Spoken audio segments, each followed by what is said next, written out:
it's affected so many people, and not only just the person, but it's affected our economy, it's affected our way of life, it's affected our educational system, it's affected the way we relate to people, it's affected sports, it's affected our world, our entire world, not just the United States, but beyond. It has created devastation to the point where businesses are, closing, schools shut down. You can't have large events with, large crowds, and it's hard to even be around family and friends without the notion that somebody may be asymptomatic, and you don't want to take that back home, or you don't want to just expose somebody else because you've been around somebody. So to fill in the blank, COVID has been devastating.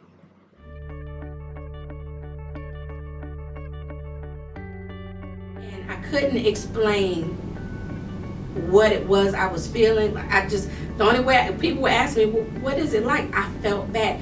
I said, it feels like something is fighting on the inside of me. I just felt sluggish. I felt tired and weak, and I'm normally a night owl, and my wife would tell you, I go to bed late, I work late, and but that night, as soon as I got home, I went to bed. My fear was, oh my God, if I get it, what if I don't beat it? I have asthma, I'm a diabetic. How is this going to affect me? She said, everything's going to be okay. The test doesn't hurt, is what she said. She said it's a little uncomfortable, but it's not going to hurt. And I know now that she just said that to give me some peace, because it hurt. Right. The nurse came in and had a swab and stuck it down my left nostril,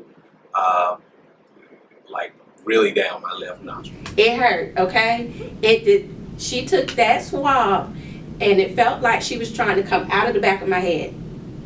And not only did she have to stick it up there, but it had to stay up there for 15 seconds while she was twisting.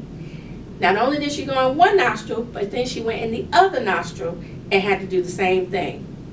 And it was so bad that even if I wasn't crying, I would still had tears in my eyes because it hurt so bad. The night he got his test results, but I remember he called me into the room and he informed me that he tested positive. That very next day, I contacted my doctor, and they told me to come in, like, right then and there. Of course, they told me to stay in my car. Someone would come out and test me. It took forever to get those results back. But shockingly, I literally would take him his food. I would go in the room and check on him. I would help him with walking to the front door. Even like he said, with praying, we got that holy oil and we prayed with his mom on the phone, because his mom is our pastor. I tested negative for COVID. And it got to the point where my appetite left, and I really couldn't eat. I would only eat half a meal. My fever had got up to almost 104, and so I continued to take, the Tylenol and my NyQuil. I rested a lot, but I also moved around every day, because one thing my doctor said was, do not lay down all day, every day. You need to get up and move, because as you lay down, that mucus is settling in your lungs, and that is what is killing people. So you need to get up, you need to move around. I know you feel bad, but if it's nothing but getting up, walking to your living room and walking back every so often, keep moving. Don't stop moving. She also told me to keep eating. Now, eating was hard when I had COVID, because I didn't have an appetite and I felt so bad.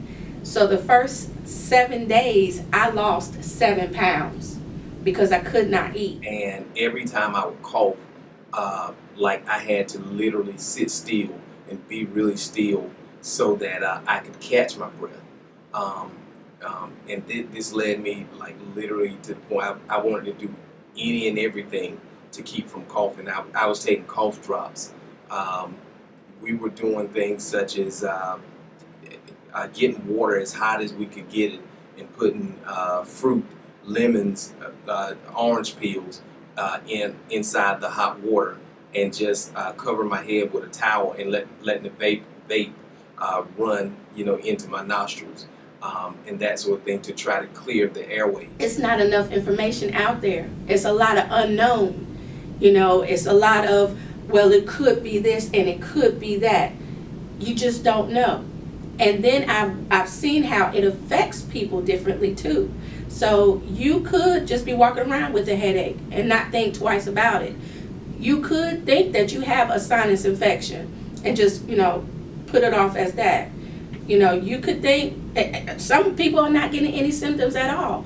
I had a girlfriend's daughter come to visit me that Monday before I got sick, and she ended up testing positive, but she had 0 symptoms.